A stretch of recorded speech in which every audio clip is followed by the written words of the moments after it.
We welcome you guys to this podium, these four respected elders. And I think it's pretty cool that we can spend the next hour hearing about the efforts that Gail and Mary and Don and Mauricio, Don back then, and then Mauricio's experiences more recently about how the system, say that we also know in our hearts that they're also very inspirational on how we can use Christian ethics to make a positive difference in the world. They will speak about a very small period in the life, in the scale of things, 1984 to 1986. That was 10 years after downtown had incorporated into being from the merger of the First, the Central, and the Brick churches. We know about that. And it's 5 years after downtown had declared itself a more light congregation that welcomed lesbian, gay, bisexual, transgender, and queer members of the world, and not yet inserted itself into the politics and the ethics of LGBTQ ordination in the PCUSA.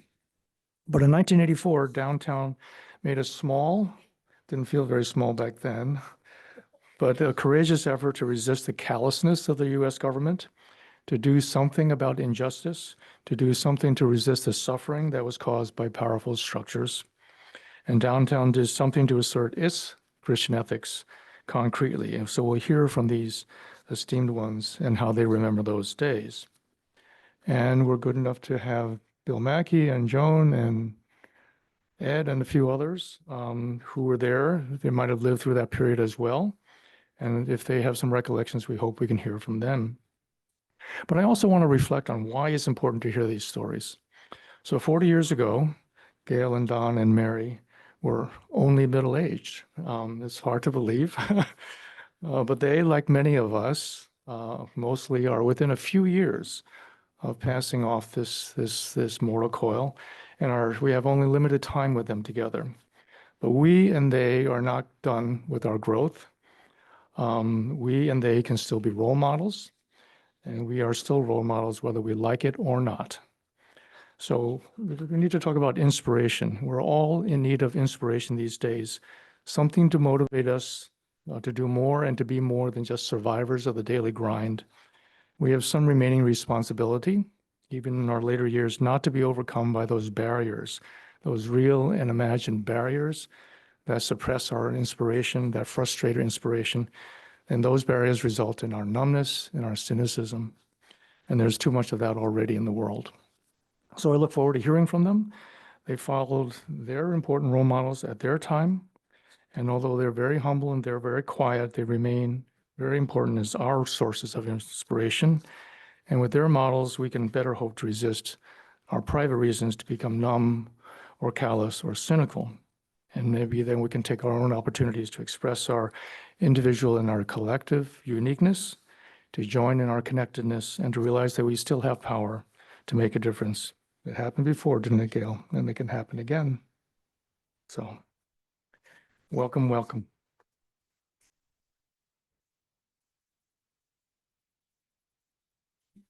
Well, David, I was really happy to get your perspective on what was happening, not what perspective, the history of what was happening here at the church, because I would have put the more light after sanctuary somehow or other.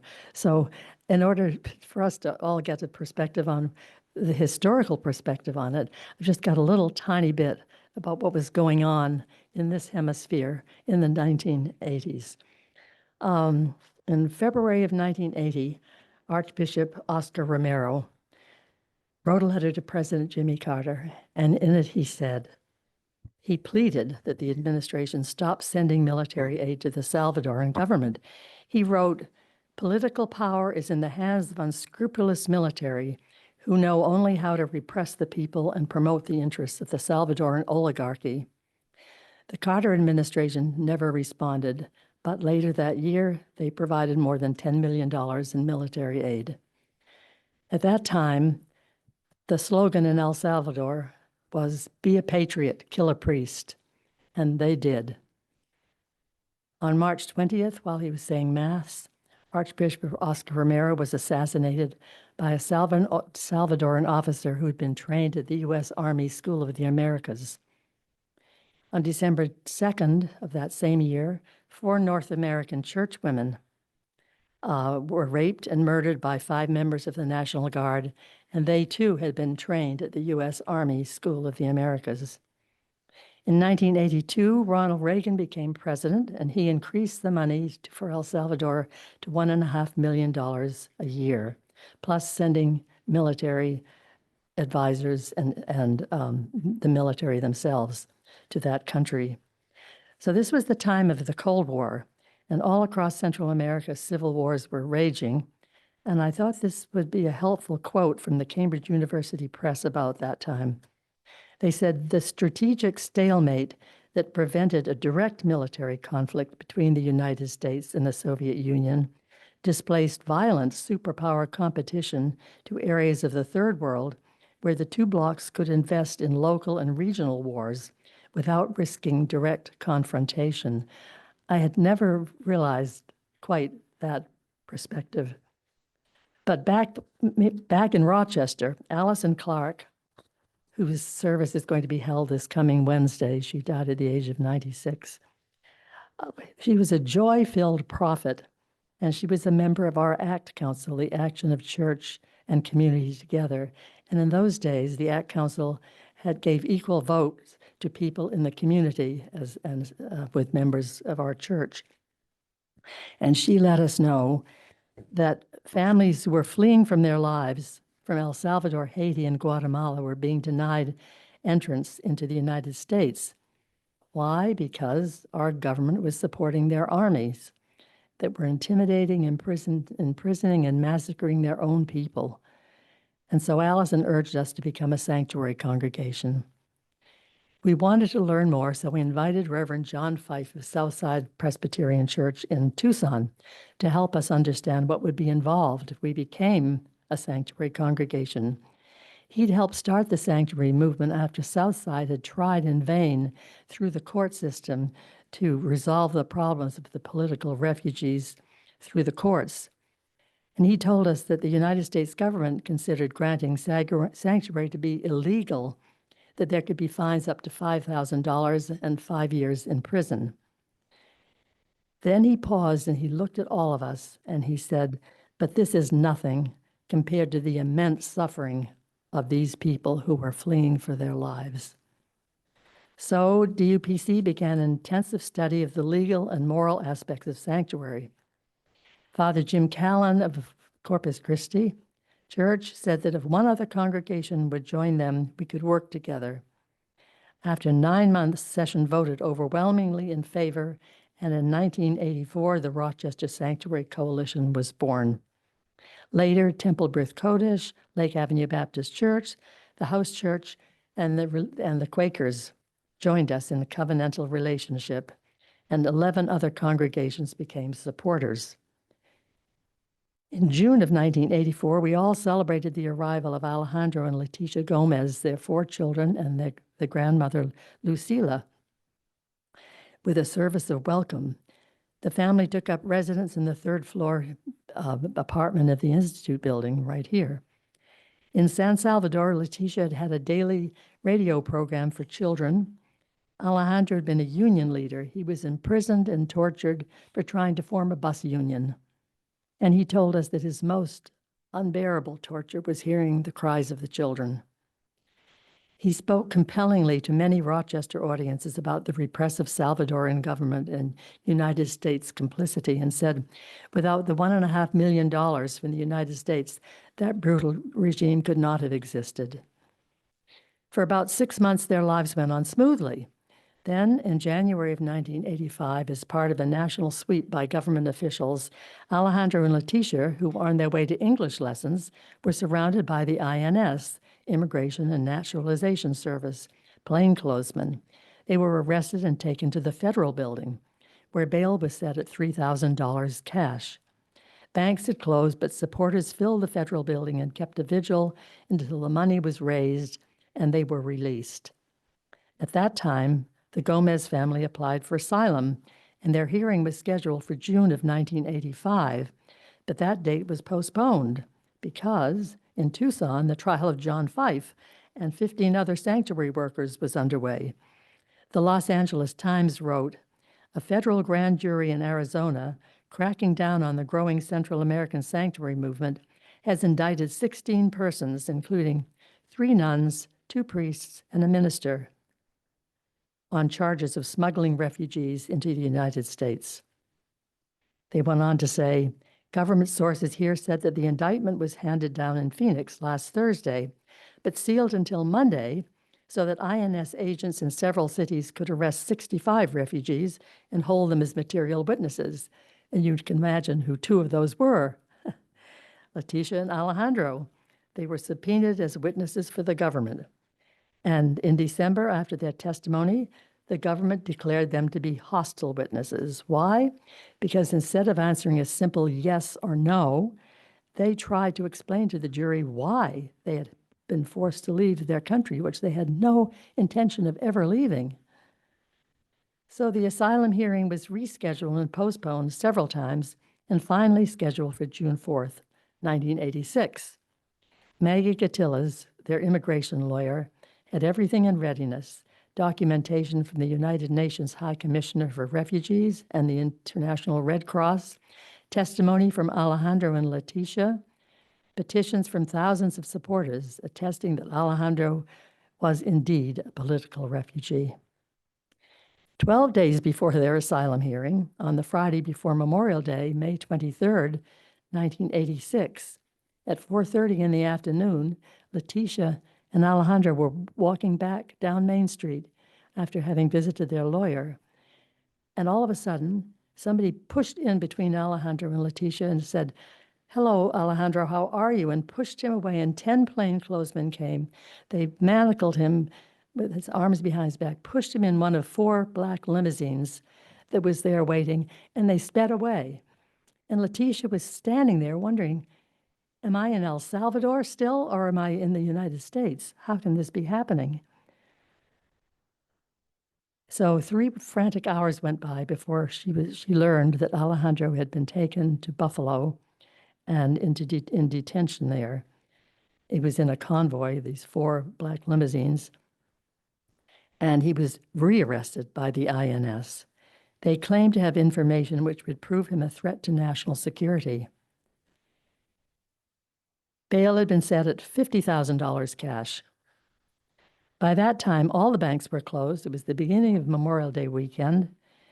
So telephones started ringing at a prayer service that night at DUPC. $10,000 was pledged.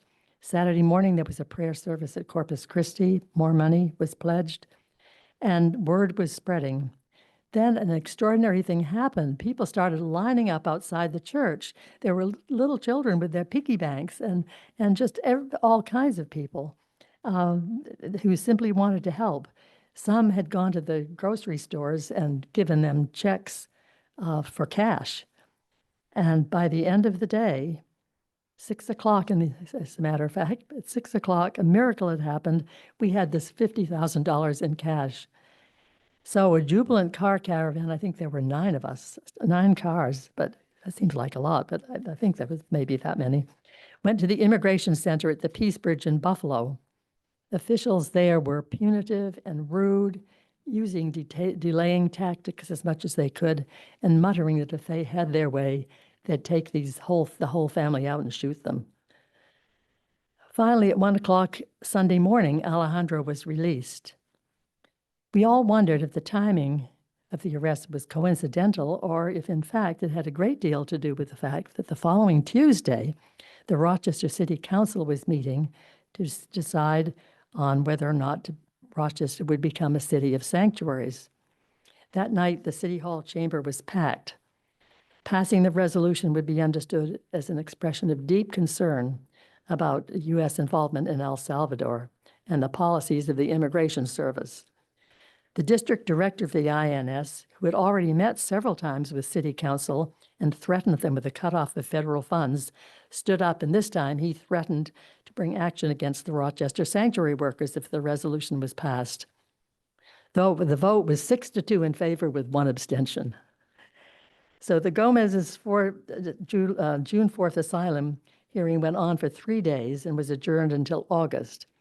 But meanwhile, the family had become aware of increased surveillance, and they were getting very uncomfortable and afraid, especially for the 4 children. Volunteers had been driving them to and from school, accompanying them inside the school and picking them up inside on the way back. And to them, their home in the church had become a veritable prison. They hardly dared to go out together. But one beautiful day in late June, Lucila, the grandmother, and the 4 children and I went strawberry picking.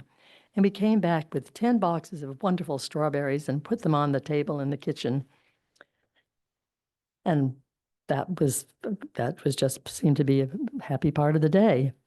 11:30 that night, our telephone rang, and Carol Teal, who was a member of the Sanctuary Committee from Corpus Christi, asked if I could meet her outside the house in 10 minutes. Peter and I knew it had to be about the Gomez family, and we waited not knowing what on earth was happening. All Carol could tell us was that the family had fled to Canada, they were already in Fort Erie, and that we were to call a certain number from a safe telephone. All of our phones were tapped. When I was talking to somebody from the United Nations High Commissioner for Refugees office in Washington, the first thing he said when I started talking was, "You do know that your phone's tapped." And David Romig knew that his phone was tapped as well. I don't know whether, I think you said that your parents' phone wasn't tapped. They found out.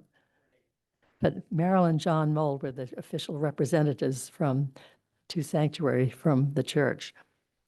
So she could tell us that the family had fled, and we were to call this number from a safe telephone. So we drove around trying to find somebody whose lights were still on at midnight.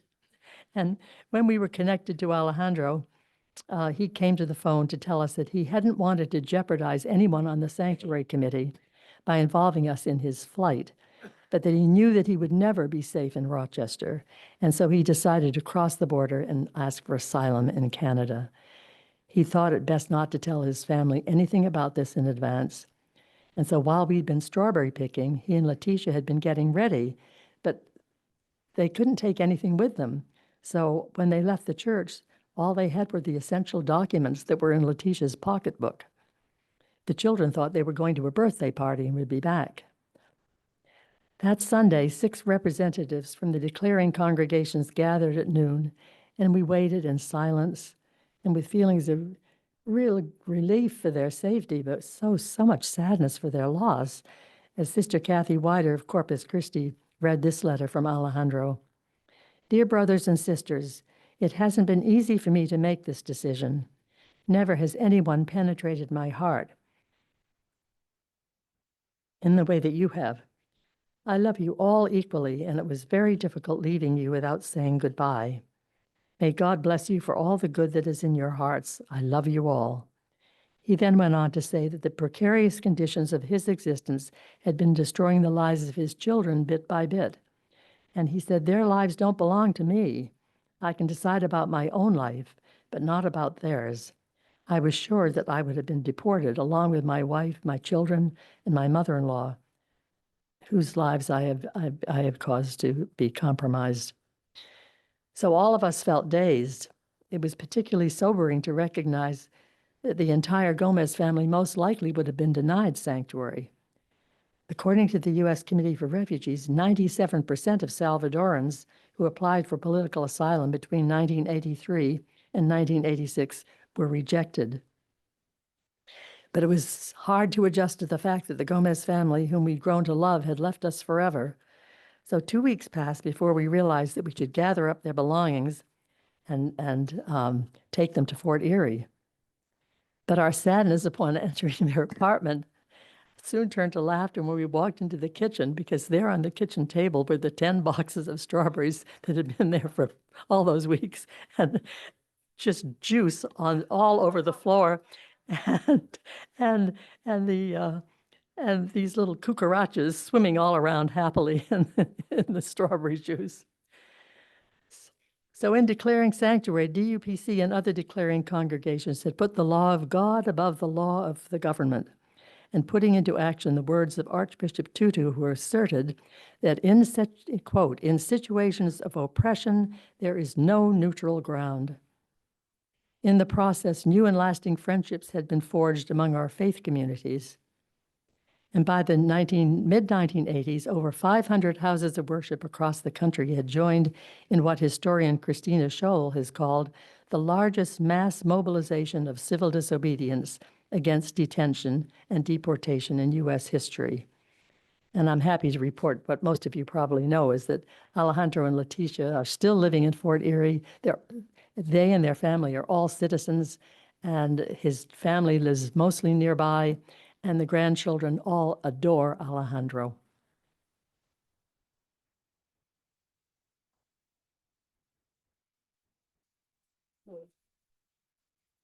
So now, Mary and Dawn are going to explain and tell us, they were on session, they're going to tell us, among other things, why on earth it took 9 months for us to make this decision.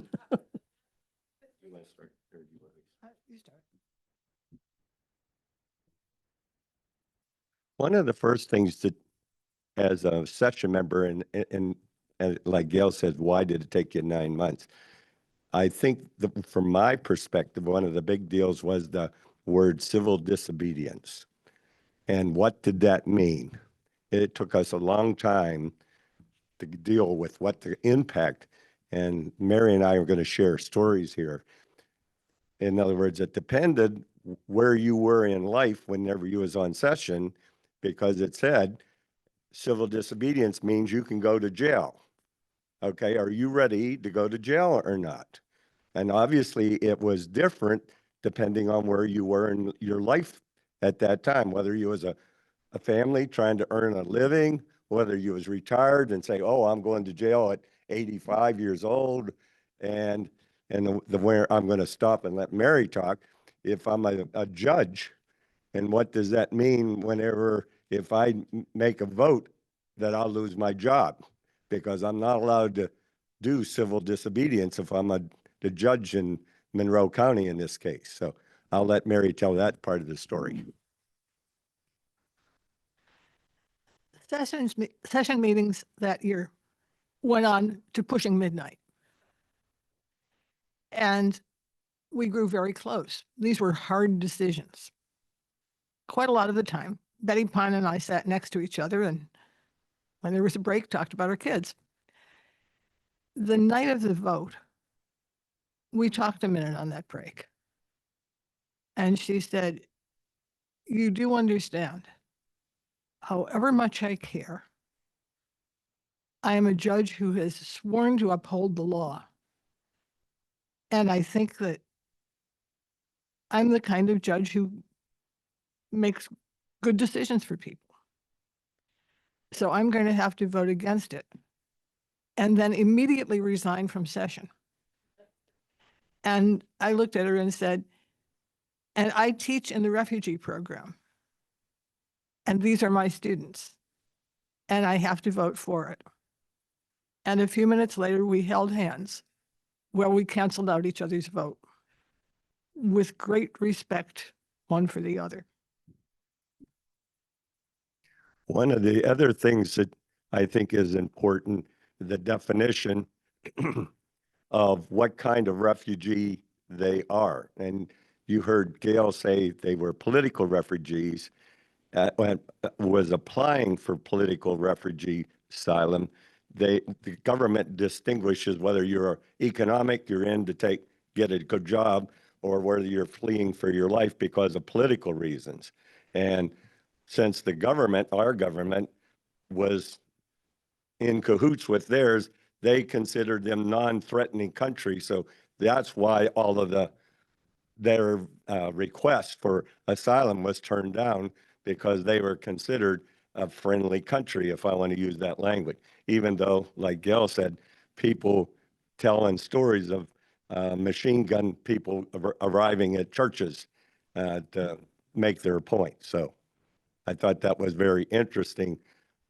That's why, and it leads into the next question, how political, how much in your face, if you want to use that, in the TV in particular, because the statement we always kept making was to each other, we cannot obviously harbor all the refugees of El Salvador. We have to change the policies. That's what we have to do.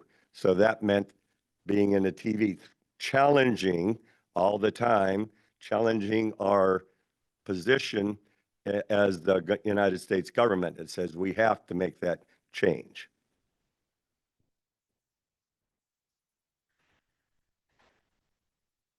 At that point, I'd been teaching refugees for 5 years from all kinds of countries who'd come from all kinds of reasons. Right now, 2025, we know that every one of them would be in danger, and their families, and some of them even after they'd gotten their citizenship, and their children. The situation is different. And I'm going to go back to someone that a lot of us have known who was also on that session. This is not talking about Alejandro's family. There were quite a few refugees moving through Rochester on the way to Canada at that point. And various people in the church were assisting them, moving, person to person, car to car, refuge to refuge. One night, just as we were at the get some coffee and sit down stage of session, someone was talking very excitedly that there were 2 other Salvadoran refugees who had been brought as far as Rochester and were right now camping out down there in the church library for a few hours until someone was going to pick them up, take them to a house where they spent the night, and the next morning someone else takes them to the border. Before we got to the agenda, Alice Gabriel stood up and asked permission to speak about her own experience. She said, many of us were excited about taking a stand, about bringing attention. She said, but these people, we are talking about their lives. This is not about us. And so by talking in front of the 30 people in the room, you have put those 2 people in danger. And immediately somebody said, oh, well, you could trust all of us. And she said, yes and no. None of you would betray a person purposefully. But many of you, it will be too hard not to go talk to your spouse who might talk to somebody else who at some point could betray. And because somebody had talked to somebody, her parents had died in Auschwitz. So I think that we need to remember that if we're dealing in any direct way with a refugee or an undocumented person of any, whatever their circumstances are, right now, they are in danger. It's about them. If we are protecting somebody, the fewer people who know where that person is, the fewer people who know what that person is doing, the better. That we need to recognize situations where drawing attention to the situation is helpful, may make people understand how bad this is. Other situations where drawing attention to the situation might be endangering someone. And to use discretion kind of rather than we're making a statement to change the government. Right now, the government is coming down as authoritarian, dominating, and very dangerous. And recognize that danger. And I'm indulging in one other small Ellis story for ourselves because it says sometimes brave confrontation is not the way to go. I loved Alice's story that soon after she had gone into hiding with her younger sister, they were staying at someone's house there in Rotterdam. It wasn't a house that had a fine secret room arrangement like Anne Frank. There were very few of those. They were staying and just actually, she said, needing to hide in somebody's bedroom closet if anyone came to the door, where they played endless games of scissors, stones, paper because they could do that in the dark. And that day, the rest of the family was out. The elderly grandmother was home, and the 2 girls were there. someone came to the door. Not necessarily, I don't remember whether she said it was somebody in a Gestapo uniform, but somebody who was dangerous. The grandmother, who was completely sharp, became a confused old lady. And Alice would laugh as she said, we could hear her saying, I don't know what you want. I don't understand. Wait, my daughter goes out to get groceries or have her haircut or something. And you must wait. My daughter come home. No, I don't know. I can't understand. At this point, Alice had her little sister by the hand and they were making it out the back door, through the backyard and hiding into the neighbor's shed. She said that woman's assumed dementia saved her life. So I'm just leaving you with that. One of the other things that we touched on, Gail touched on, was when Rochester became a sanctuary city. That from, I think, probably 2/3 of the session went to that meeting, and it was packed, standing room only. And I can remember how much that was, it felt like support for the cause whenever the city that's not a church is taking the same stance. I just thought that was, from our perspective, that was very empowering. Let's say it that way. Do we want to let Alejandro talk? He's going to talk Oh, Maurice. when you're finished with this, but I just wanted, Don, I thought you were going to say something about Rose Mitchell and how she handled the press.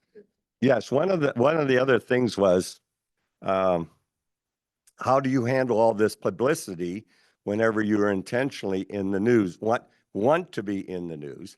And it was interesting, back to the statement that Dave made at the beginning, everybody was younger then, including the minister. So in that case, it was Rose Mitchell, and she had a family also. And obviously, I'm sorry, seminary does not tell you how to do this. There's not a handbook. And watching her as a leader in our church, what I call grow up, mature, and how to be very meticulous about, like Mary said, what words you're using. And she was another, what I call beacon in our system of getting organized. And clearly it was to our advantage of having what I want to call a spokesman, if I want to say, from our group, that way, whenever we talked about what was going to happen in session, she was the individual that put it out into the public. It wasn't like 6 of us all trying to tell 6 different stories. So that's all I would add. And she, by the way, she did an excellent job, including, and obviously, like I said, in the back, that almost all of the time, all of those people all had children. Most of them all had children at the time that they was taking all these risks.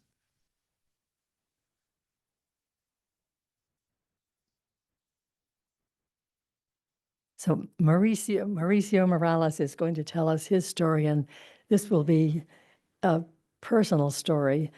He followed his brother Guillermo here to Rochester, and the fact that he made it is something of a miracle. So thank you very much for sharing with us, Mauricio. Would you like to stand up here?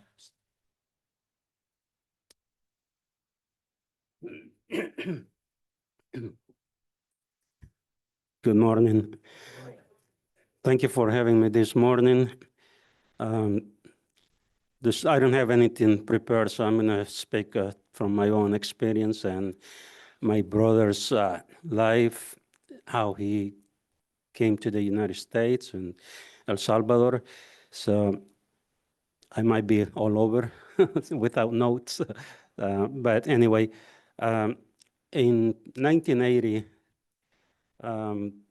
my father and mother passed away, and we left alone. I had a 3-year-old sister and a 9-year-old brother and a 11-year-old sister, and my brother Guillermo, who was he's older than I am, 2 years. He was 17 at the Yeah, he was 17 at the time, and I was 15 at the time. And my father and mother passed away.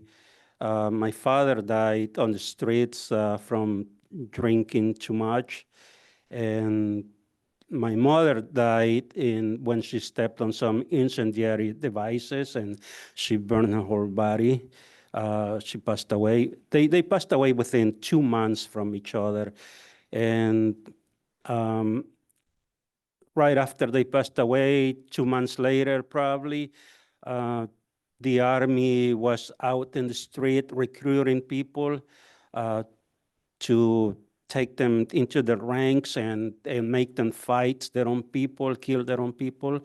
And so they pulled us into their station, my brother Guillermo and me, and they told us how old, they asked us how old we were, and they said that my brother, being 17, he was ready to join the army. And by my brother refused to join the army, he told them he wasn't gonna join the army. And they got mad and they handcuffed him and they took him to jail. And while they were busy with my brother, being mad at him and taking him away, I was able to run away and went home. And so my mother, okay, I'm sorry, my mother was still alive at the time.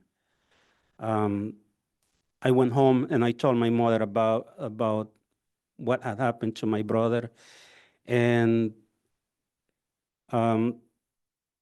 she contacted one uncle that we had. He worked at the presidential house as a maintenance people. And my uncle was able to contact a colonel in the presidential house and ask him to help my brother. So after, I think it was a week, a little bit after a week, my brother was released from jail because of my uncle's connections. And so then after that, my mother passed away, and so we were left alone. So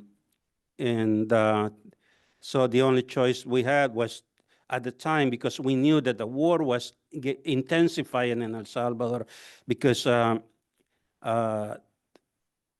union leaders, union members were getting killed and I used to see bodies on the streets of people. The army would come and just dump them on the streets.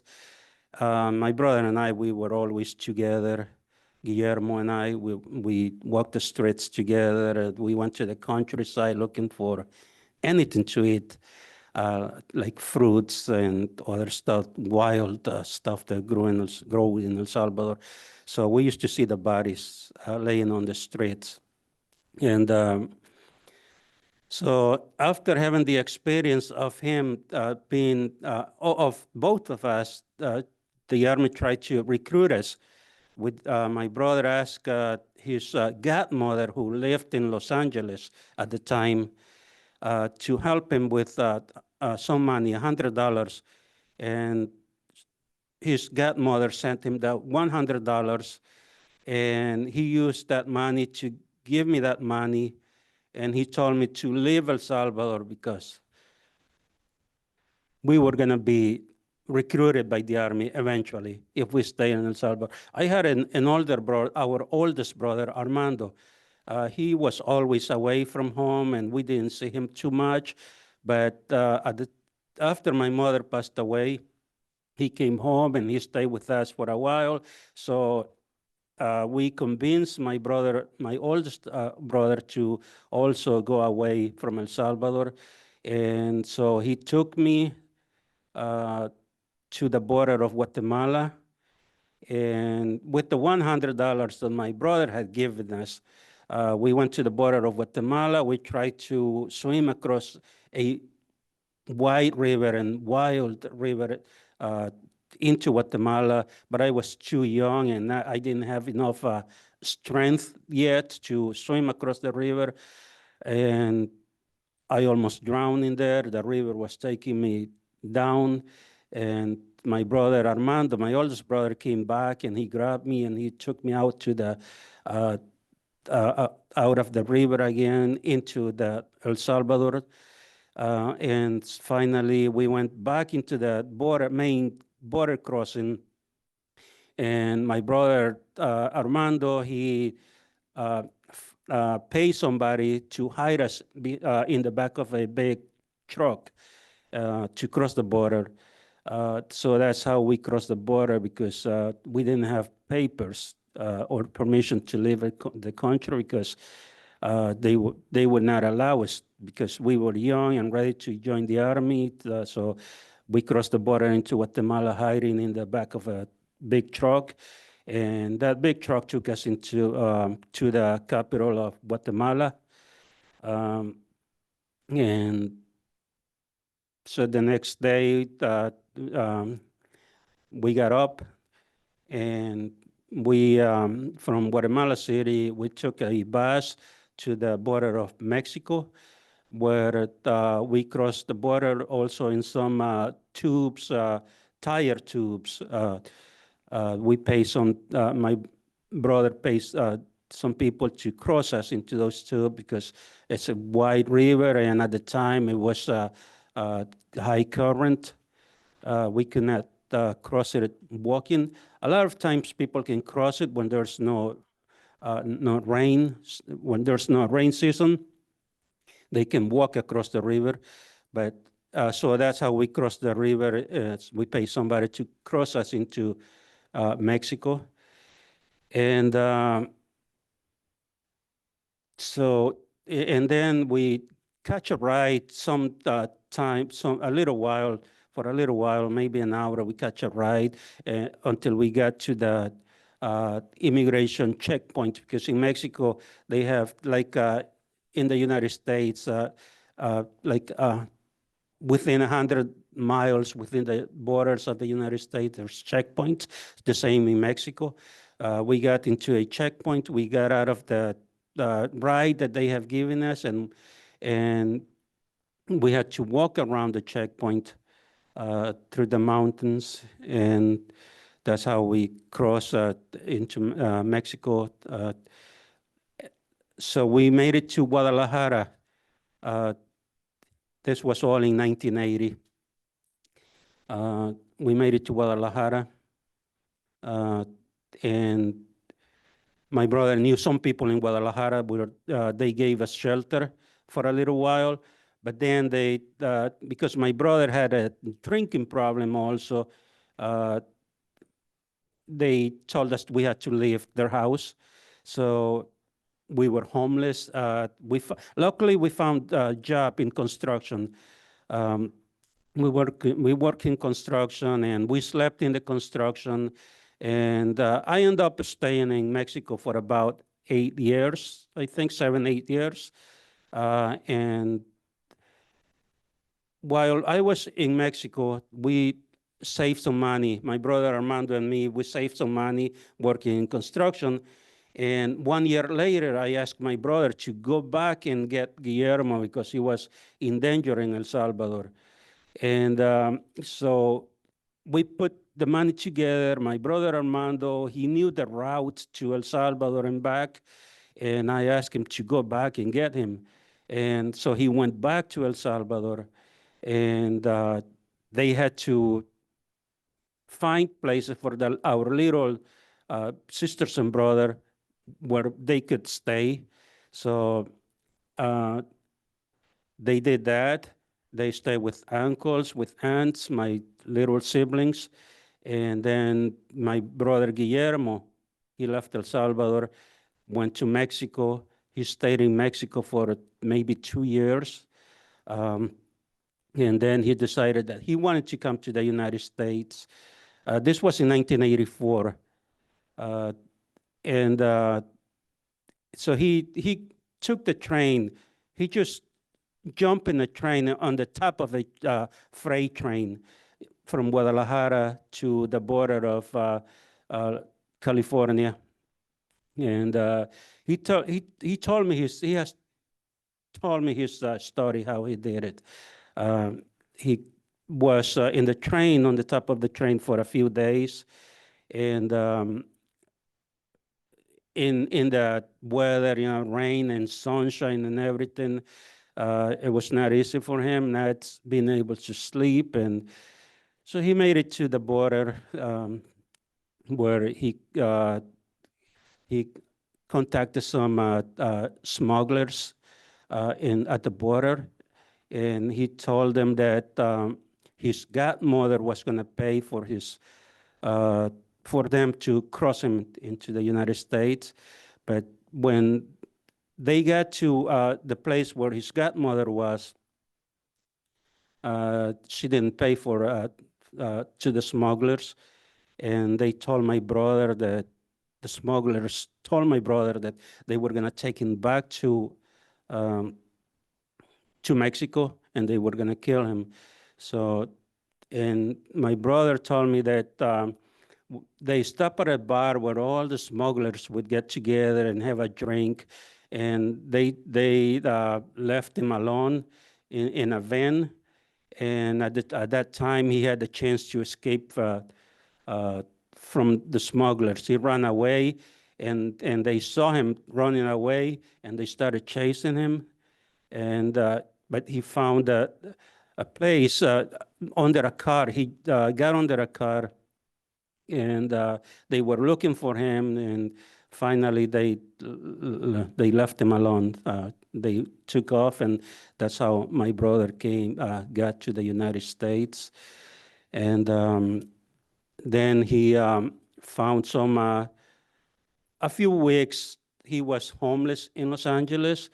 But then he found a refugee committee in El Salvador of Salvadorians that were organized, and they had contact with churches where they had sanctuary.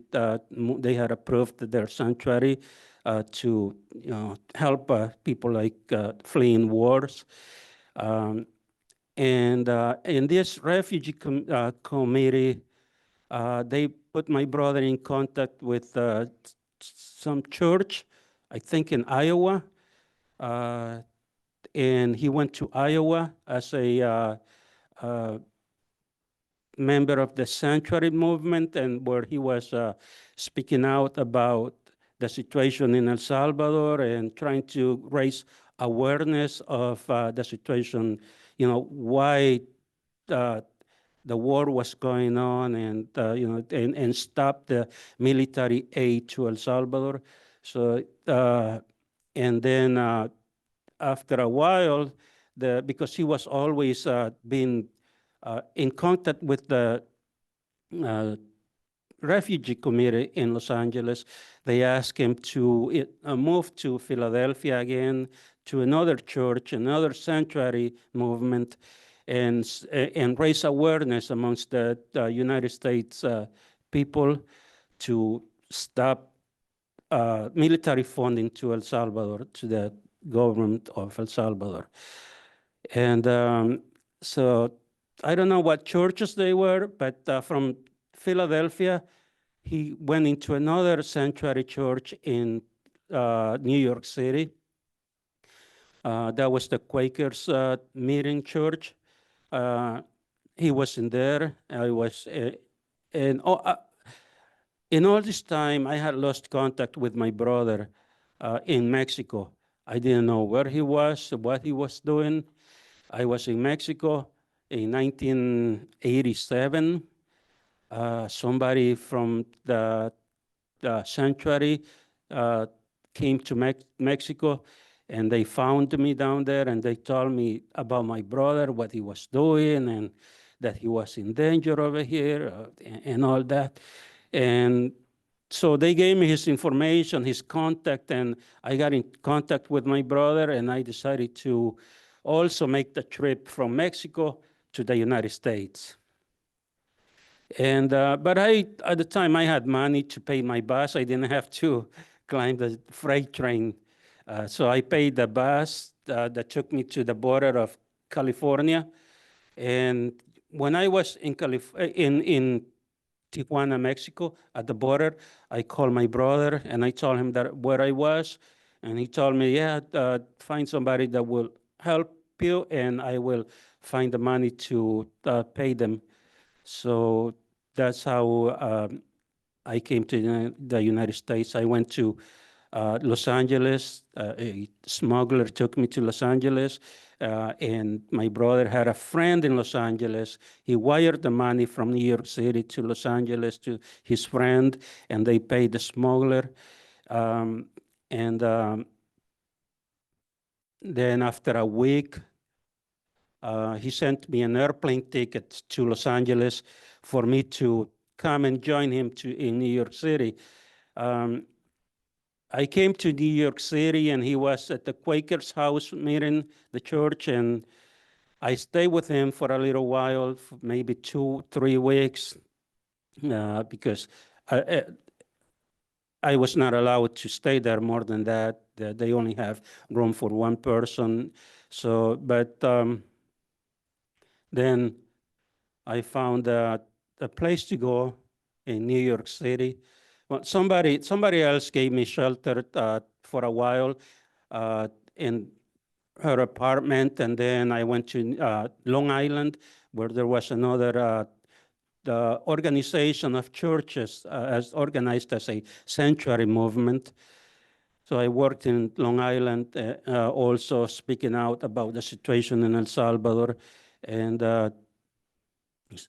creating awareness so that we could stop the war in El Salvador and stop the funding that was killing our people. And then in 1980, I think, I'm not sure, I'm losing my memory, my brother decided that he wanted to come to Rochester. And at the time, I had a car that the sanctuary movement had provided me. And I drove my brother up here to Rochester. And that's when he found a place with some contacts through, I think it might have been through Gail or the church.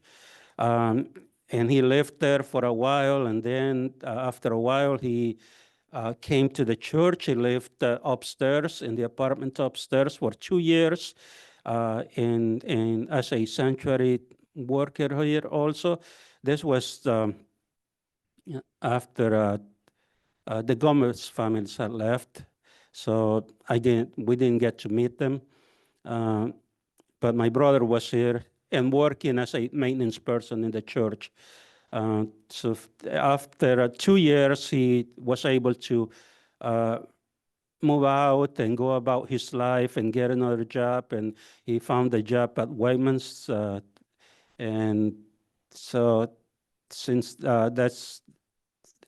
then, he's been here in Rochester since I drove him up here. I went back to Long Island, stayed in Long Island for another 2 years. Then I joined him in 1984 here in Rochester. And but that's the situation that we went through because of the war in El Salvador and political situation. And my mother, just to tell you that my mother also was during the funeral of Bishop Romero. After he was killed, my mother was in his funeral. And then for some reason, the army started shooting at people at random. And my mother had to run away from the procession, the funeral procession. And she kept running, knocking on doors. And because the army was shooting, nobody wanted to open the doors. Finally, she found somebody who opened the door, went inside, and until everything calmed down. And finally, she came home. And she told us all about it, how everything had happened. And she was all shaky and with anxiety. So yeah, those were days of difficult situations in El Salvador.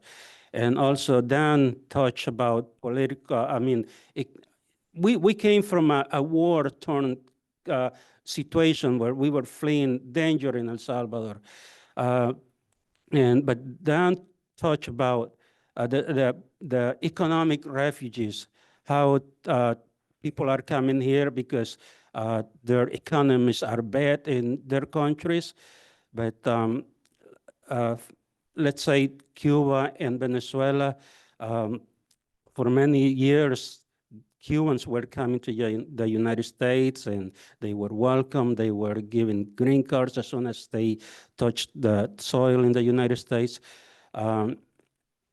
But that's because the United States had destroyed their economy by imposing sanctions, by imposing blockades. So, and also now we have the situation in Venezuela where the same thing is happening. The United States and the Western countries, they have a monopoly on sanctions, or they have a payment system, which is the SWIFT. If they take those countries out of the SWIFT system, their economy is going to crash.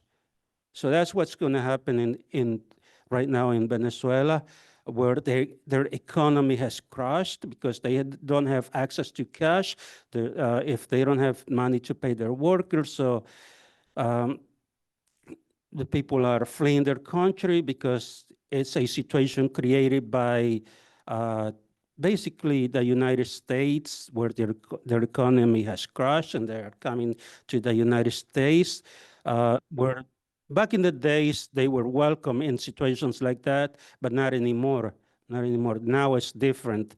I heard that the administration, U.S. administration, now is petitioning the United States Supreme Court to cancel all this protected status for Venezuelans, which is about 300,000. They want to cancel those protection and deport them. So it's different now than what it was when Cubans came. They were welcome, but now no. So basically, that's my story about my brother. My brother is now in the hospital. Thank you, many of you, or all of you have been praying for my brother, my hero. He took care of my little siblings when I left El Salvador. He's been our hero. So now I'm there for him. I mean, that's all I can say about my brother. I mean, my situation. So thank you very much for having me.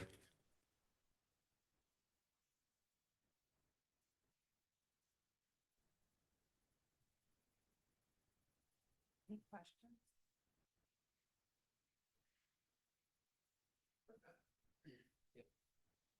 Just a comment. I know some of you might know that I've long time been a student of American history and slave history and race history. And the more I learn about that, the more I understand that it was worse than I thought. And as I'm learning about the history of El Salvador, and the more I learn about that, the more horrific I understand it has been in many ways continues to be. So thank you for talking about that with us, Mauricio. It's a powerful story. And I just need to emphasize that our country, our government has been almost foundational to what has been going on in El Salvador, Honduras, and Guatemala, and so forth. So it's something that we as American citizens just need to understand.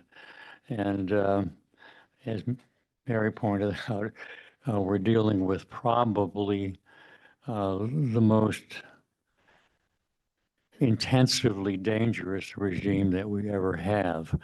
And I think one of the major ingredients in what's going on today is the issue of racism again towards anybody who does not fit the current administration's mental picture of what an American should be. So.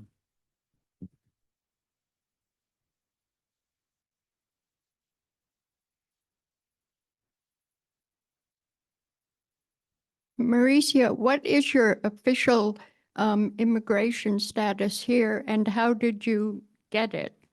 Did you have trouble? Yeah, I became a U.S. citizen. I got a work permit in 1982. That's when the United States government was forced to accept the Salvadorians as refugees. In 1982, they started a program of temporary protective status for Salvadorians, which it went on for about 20 years, more than 20 years maybe. Finally, they gave us a choice to apply for a green card. And then after having the green card, I applied for U.S. citizenship in 2006. And yes, I'm a U.S. citizen now.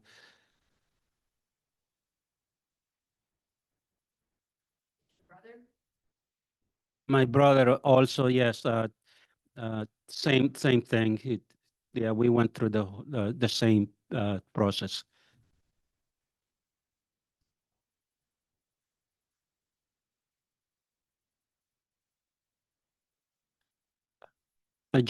One more thing. I just want to thank you, all of you, for all the work that you have done throughout the years for refugees, and all the help that you gave my brother while he was here in the church. Thank you so much for all the work you did for the Gomez family, because we were in the same situation, fleeing a war-torn situation. I just want to say about half an hour ago, Marie Gibson said, feeling grateful for this important moment and all who are here. And I just wanted to say, our family came to this church because of the sanctuary movement and because of the stand this church had taken. We saw the movie El Norte. We looked around to see who in this community was taking a stand, and we left the church we were attending and came to Downtown Church because of that. So I think that the stand this church took has all kinds of ripple effects that we may or may not know about.